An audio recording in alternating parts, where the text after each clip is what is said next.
ফ্রোজেনের গল্প, গল্প শুনেও হবে দেখো গো ক্লান্ত মন শান্ত।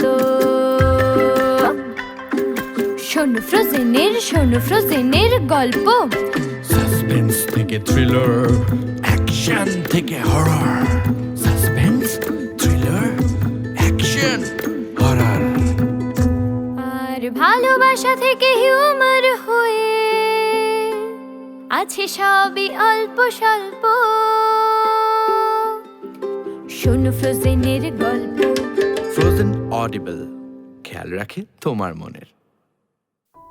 যে কোনো মানুষের নাম তার চরিত্রের পরিচয় বহন করবে, এটাই হওয়া উচিত হয়তো, কিন্তু বেশিরভাগ ক্ষেত্রেই তা হয় না। শুধু তাই নয়, বরং একেবারে উল্টোটাই হয়। যেমন লালু, শোনা শোনা মনে হচ্ছে না? হবেই তো। তবে নামে যতই লালু ভুলু হোক, কথাশিল্পীর গড়ে তোলা লালুর কাণ্ডকারখানার পরিচয় আপনাদের সবারই কম বেশি জানা।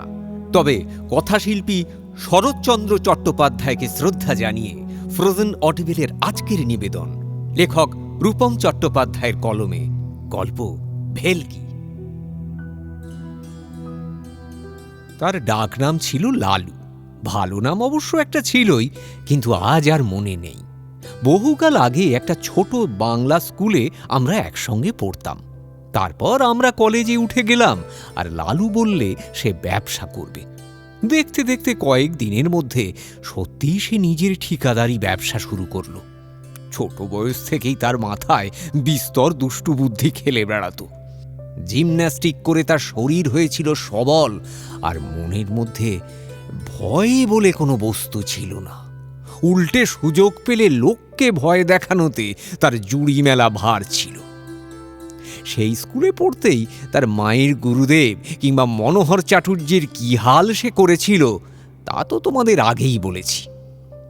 কিন্তু সময়ের সঙ্গে সঙ্গে লালু আর আমাদের মধ্যে যোগাযোগ ক্রমশ কমে এলো। একসময় মাথার কোনো অবচেতনে লালুর সামান্য স্মৃতি বই আর কিছুই রইল না। আজ এতদিন পরে তার কথা মনে করিয়ে দেওয়ার কারণ হলো ডাকে আসা একখানা চিঠি। অবশ্য আজ নয়, বিগত 3 দিন ধরেই গিন্নি আমায় তাড়া দিয়ে যাচ্ছেন চিঠিখানি নিয়ে। সময়ের অভাবে সেই চিঠি খুলে দেখার আর সুযোগ হয়নি। যদিও এ কারণে পুরো দোষ কিন্তু আমাকে দেওয়া ঠিক নয়। সারাদিন কাছারির কাজ মিটিয়ে বাড়ি ফিরে আর কাগজপত্র দেখতে কারই বা ইচ্ছে করে। যাই হোক, চিঠিখানি খুলেই চমকে উঠলাম। লালুর চিঠি। এতদিন পরে সে আমাকে শুধু মনে রেখেছে তাই নয়, আমাদের সকল বন্ধুদেরই সে নাকি হাজির হতে অনুরোধ জানিয়েছে তার গ্রামের বাড়িতে। সবচেয়ে সাংঘাতিক কথা, চিঠির একদম শেষে সে লিখেছে, হাতে সময় দ্রুতই কমে আসছে, তাই পত্র পাওয়া মাত্র যেন সত্বর যাত্রা করি। কিঞ্চিৎ ভাবনায় পড়লাম। একবার শুনেছিলাম হুগলির ওপাশে মার মামার বাড়ির গ্রামেই তাদের আদি বাড়ি ছিল। সেখান থেকেই লালুর দাদু উঠে আসে আমাদের শহরে। কিন্তু চাইলেই সংসার ছেড়ে হুট করে বেরিয়ে পড়ব সেই বয়স আর নেই। তার উপরে শহরে আরামে অভ্যস্ত আমাদের শরীর সেই আলোহীন কাদা প্যাচপ্যাচে গ্রাম্য রাস্তা ধরে ফিরে যেতে খুব একটা সায় দেয় না। যদি বা নিজেকে রাজি করাই, গিন্নির খুব একটা উৎসাহ দেখি না। লালুটা আবার কি পাগলামি করবে জানি না, কিন্তু এই উপলক্ষে দীর্ঘ সময় পরে মাতুল গৃহে একবার ঘুরে আসব ভেবেই মনকে আশ্বস্ত করলাম। পৌঁছে দেখলাম গ্রামের পরিবেশ খুব একটা বদল হয়নি। সেই ছোটবেলায় দেখে আসা রাস্তাঘাট, বাড়িঘর আজও একই রকম আছে। বাড়তি বলতে 1-2 পাকা বাড়ি উঠেছে। আর আগে শহর থেকে বাসে ফিরে অনেকটা যে হাঁটতে হতো, ইদানিং সেই পথে কিঞ্চিৎ গরুর গাড়ির দেখা মিলেছে। সেই রকমই একটা গরুর গাড়িতে উঠে বসতেই আর একজন দ্রুত ছুটে এসে পাশে এসে বসল। এক মুখ হেসে বলল, কিরে, চিনতে পারছিস? আমি কিছুক্ষণ অবাক দৃষ্টিতে তাকিয়ে রইলাম লোকটার মুখের দিকে। আমারই বয়সী, ফর্সা মুখে এক রাশ দাড়ি গোঁফ, চোখে মোটা কাঁচের চশমা, অথচ আড়ালে থাকা চোখ দুটো আমাকে যেন কার কথা মনে করিয়ে দিলে। সামান্য থমকে গিয়ে বললাম, নরু। নরুর মুখে এক ঝলক উল্লাস খেলা করে গেল। সে ওই গরুর গাড়ির ছইয়ের মধ্যেই প্রায় জড়িয়ে ধরল আমাকে। স্কুল পাশ করার পর থেকে নরুর সঙ্গেও আর যোগাযোগ ছিল না। ওর বাবার ছিল বদলির চাকরি। বদলি নিয়ে পাটনা মুঙ্গের হয়ে শেষে শুনেছিলাম আরও পশ্চিমে কোথাও চলে গেছে। এতদিন পর তাকে ফিরে পেয়ে বললাম, নির্মলের মুখে শুনেছিলাম তুই নাকি ডাক্তার হয়েছিস। মালদা না কোথায় চাকরি করিস তো? হ্যাঁ রে, তোদের কারুর সাথে আর যোগাযোগ রাখতে পারিনি। জীবনে দাঁড়াতে গিয়ে কিছু কোথায় হারিয়ে গেলাম তার কোনো ইয়ত্তা নেই। শুধু লালুটাই দেখলাম সবাইকে মনে রেখেছে। কি করেছে, ঠিকানা খুঁজে বের করেছে কি জানি। তবে ওর কথার মাঝেই আমি কোনো রকমে বললাম, সে কি তোকেও চিঠি দিয়েছে নাকি? হ্যাঁ, নইলে আমি তো এ গ্রামের নামই শুনিনি জীবনে। তবে উৎসাহে এসে তো পড়েছি। এখানে কাউকে চিনি না, জানি না। লীলটাও বলেছে। আমি ওর হাত চেপে ধরে বললাম, আমি থাকতে এরকম কি কথা ভাই? আমার মামার বাড়ি এখানেই, এই বেলাটা সেখানেই দুমুঠো কিছু মুখে দিবি চল। লালুর বাড়ি যাওয়ার কথা তো সেই সন্ধেবেলায়। নরু উদাস গলায় ছইয়ের ভেতর থেকে বাইরের স্নিগ্ধ পরিবেশের দিকে এক ঝলক তাকিয়ে বলল, কে জানে পাগলটা হাড় কাকে কাকে ডেকেছে। আচমকা আমাকে দেখে মামার ভুরু সামান্য কুঞ্চিত হয়েছিল বটে, পরক্ষণেই দ্বিধা ঝেড়ে তিনি আহ্বান করলেন ভেতরে।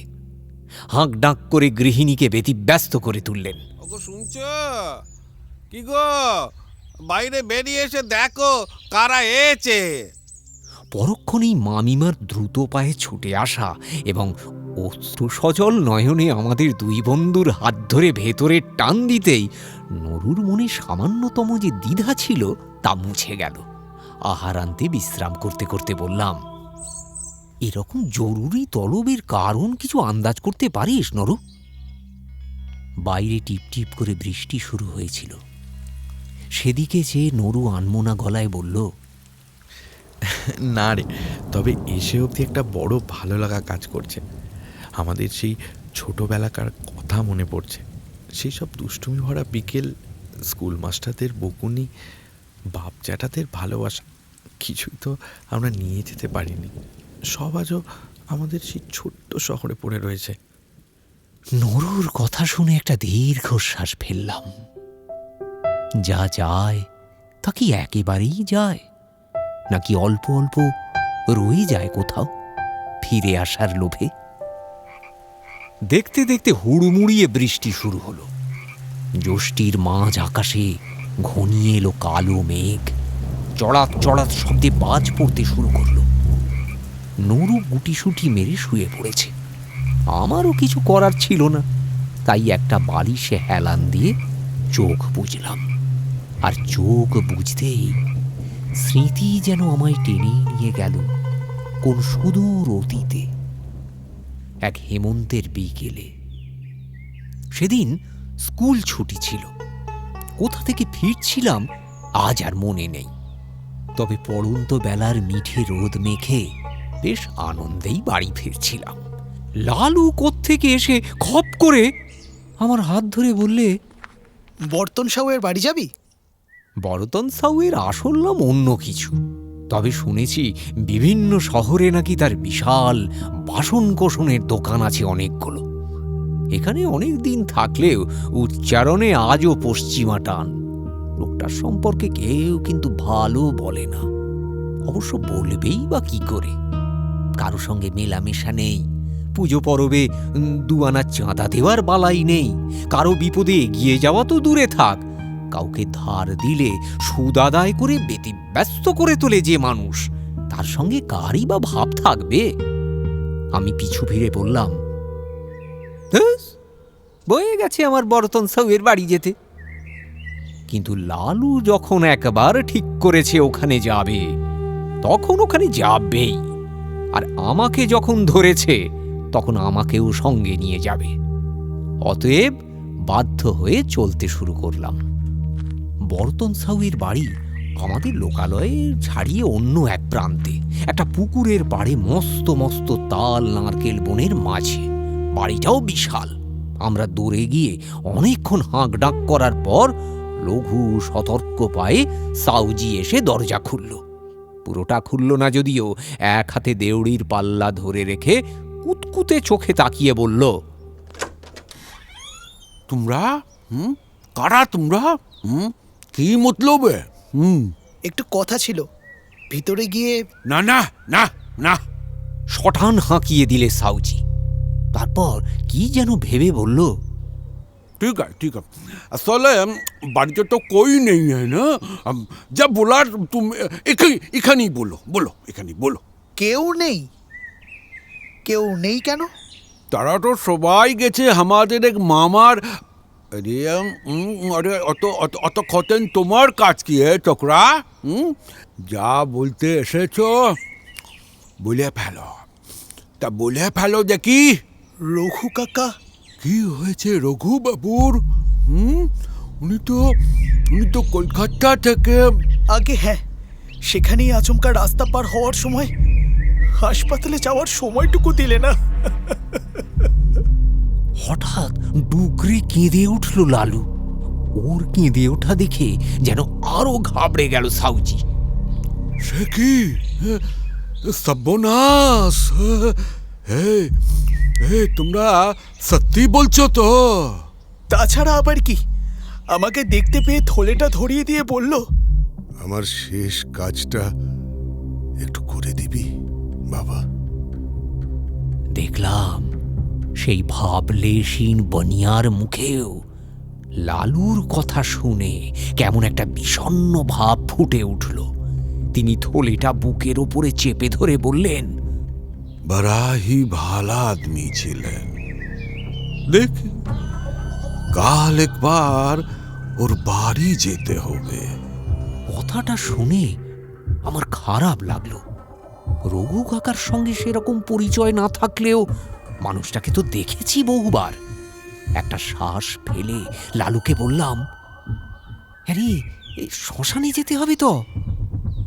লালু আমার হাত টেনে জবাব দিলে, সে হবে খন, আপাতত বাড়ি যা, আর সন্ধেবেলা তৈরি থাকিস, আমি ডাকলেই যেন বেরিয়ে আসবি।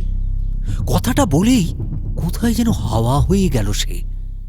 আমি সেদিন উদাস মনে একা একা বাড়ি ফিরলাম। তারপর অপেক্ষা করতে রইলাম ওর ডাকের জন্য। লালু এলো চাঁদ ওঠার পরে। এসেই আমাকে তড়িঘড়ি টেনে নিয়ে চলল বর্তন সাউয়ের বাড়ির পানে। আমি একবার মাঝখানে বাধা দেওয়ার চেষ্টা করেছিলাম। এই লালু, ওদিকে কোথায় যাচ্ছিস? রঘু কাকার বাড়ি তো। মেলা ফ্যাচ ফ্যাচ করিস না তো, যা বলছি তাই কর, একটাও কথা বলবি না। বলেই সে আমায় হিড় হিড় করে টেনে নিয়ে চলল বর্তন সাউয়ের বাড়ির এক পাশে। সেখানে গিয়ে তরতর করে একটা নারকেল গাছে উঠে গিয়ে আমায় ধমকালো। ভ্যাবলার মতো দাঁড়িয়ে আছিস কেন? উঠে আয়। মনে মনে ভাবলাম, আমি কি আর তোর মতো গাছ বাইতে পারি? তারপর কষ্ট করে কিছুটা লালুর সাহায্যেই হেলে পড়া নারকেল গাছের মাঝামাঝি উঠে বসে রইলাম। এখান থেকে সাউয়ের বাড়ি সংলগ্ন বাগানের ভিতর দিব্যি দেখা যাচ্ছে। আমি সেদিকে তাকিয়ে হতাশ গলায় কিছু বলতে যাচ্ছিলাম, কিন্তু ফের সে আমায় ঠোঁটে আঙুল রেখে চুপ থাকতে ইশারা করলে। আমিও বাধ্য ছেলের মতো বসে রইলাম। ক্রমশ চারদিক জোছনায় ফুটফুটে হয়ে উঠল। দূরে ঝিঝিদের ডাকাডাকি শুরু হলো। বসে বসে একসময় মনে হচ্ছিল ধুম করে পড়ে যাব এইবার। আর তখনই সাউয়ের বাড়ির বাইরের দরজার কড়া নড়ে উঠল সজোরে। সাউ তো বলেছিল তার বাড়িতেই কেউ নেই, তবে আবার শব্দ শোনা গেল। সম্ভবত সাউয়ের অবস্থাও আমাদেরই মতো হয়েছিল। কাঁপা কাঁপা গলায় বেশ খানিক পর প্রশ্ন ছুঁড়ে দিল সে,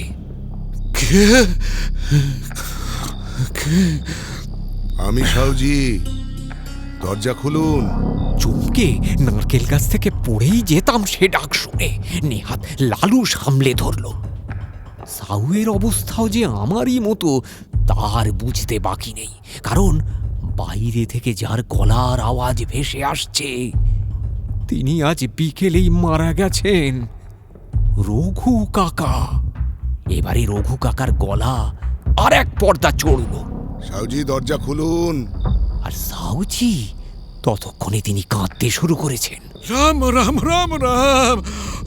ও রঘুজি, না না না না, আপনি আপনি তো আর রঘুজি না, আপনি আপনি তো চন্দ্রবিন্দু হয়ে গেছেন।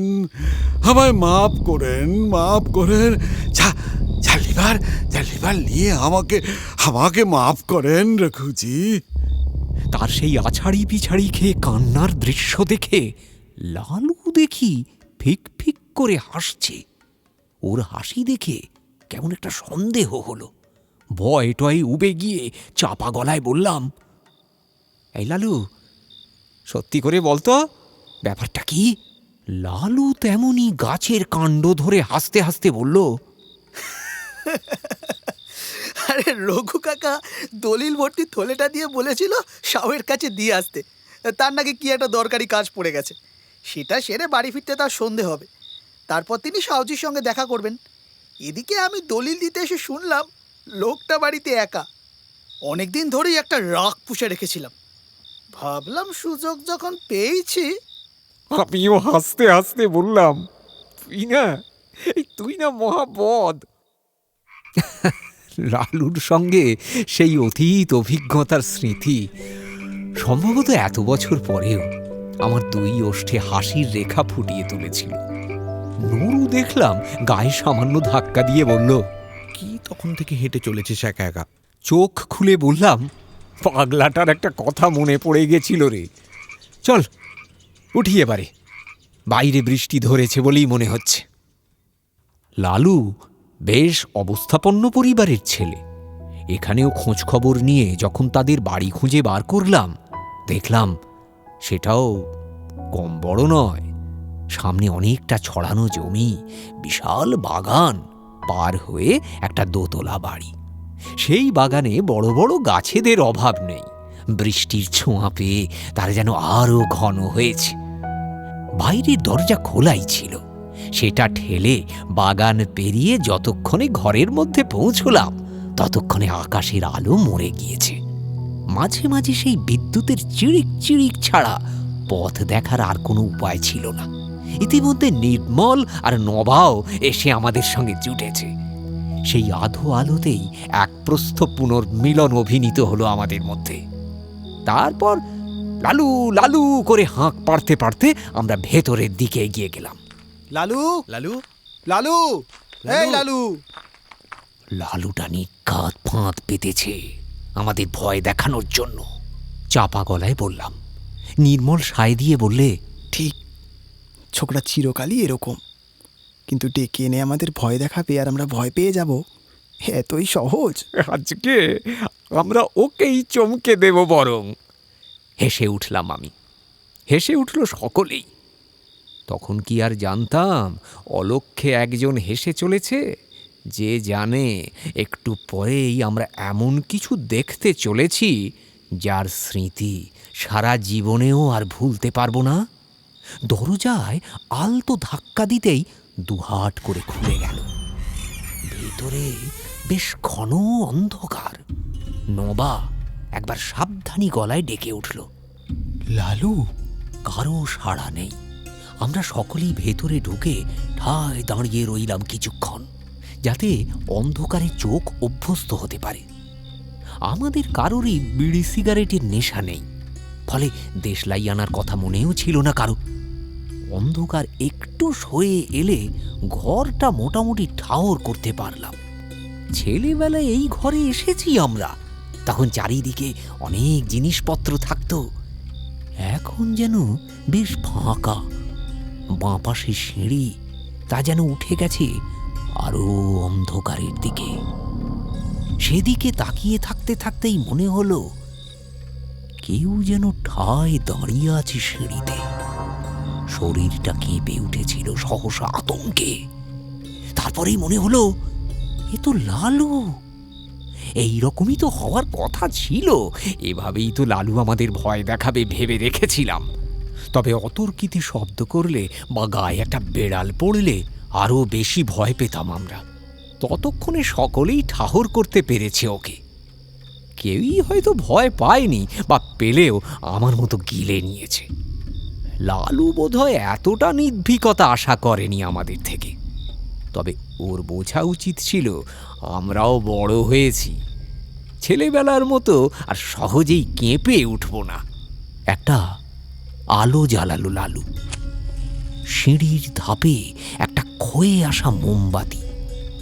লালু দাঁড়িয়ে আছে তার এক ধাপ ওপরে।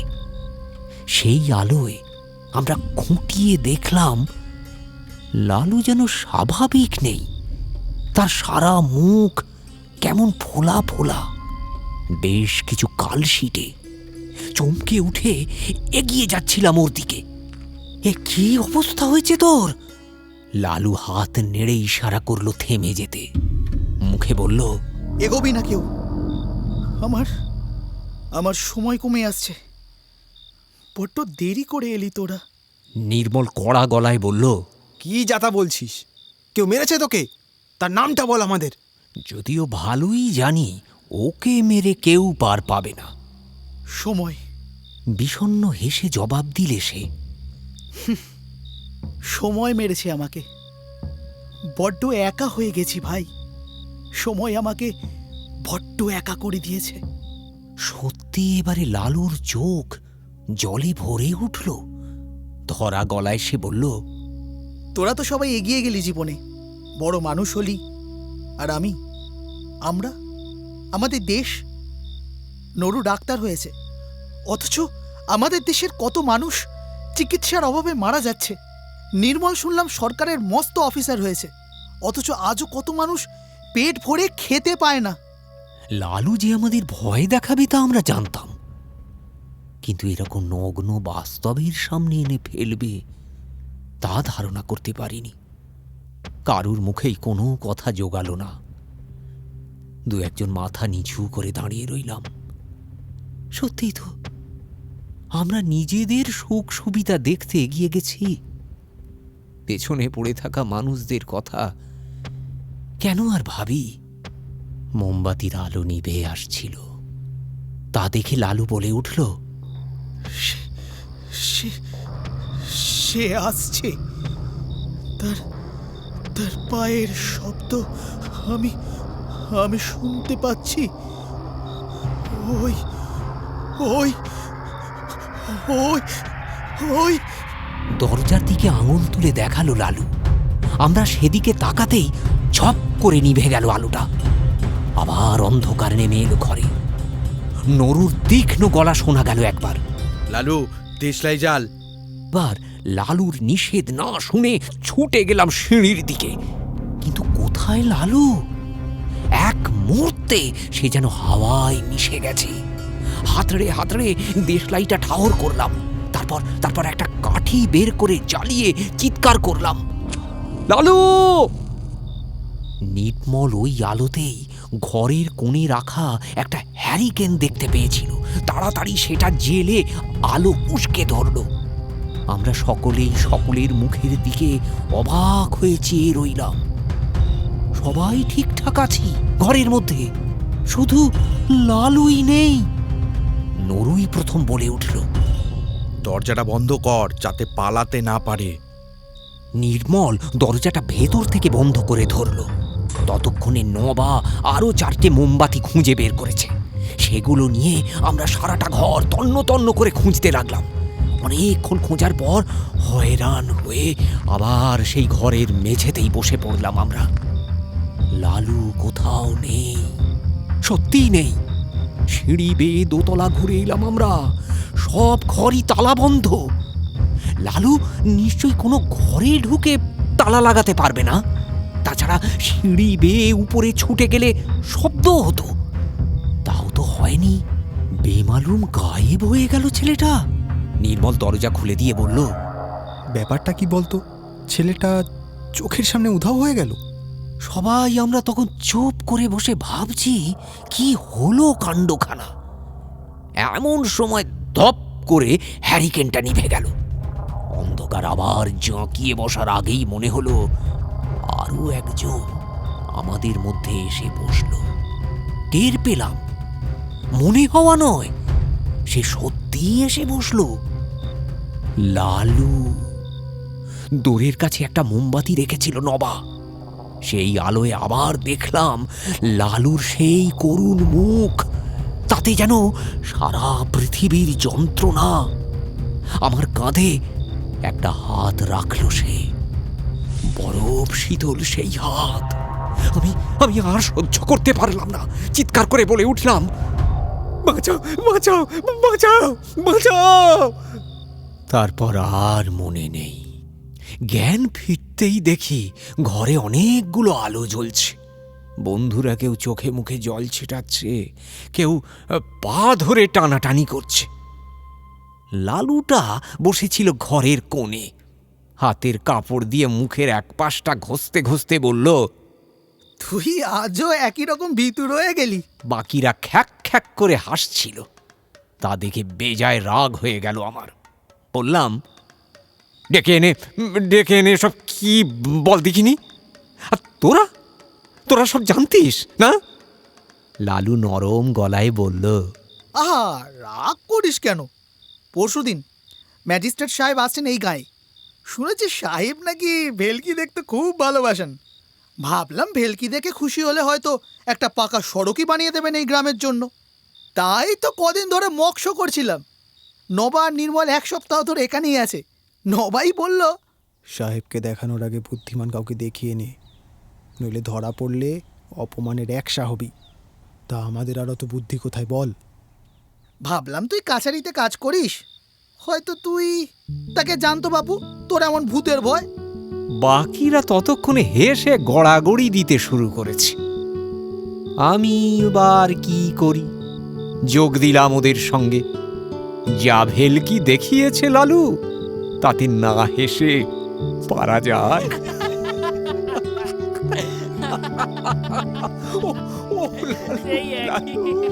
লালুটা সেই একই রকম রয়ে গেল।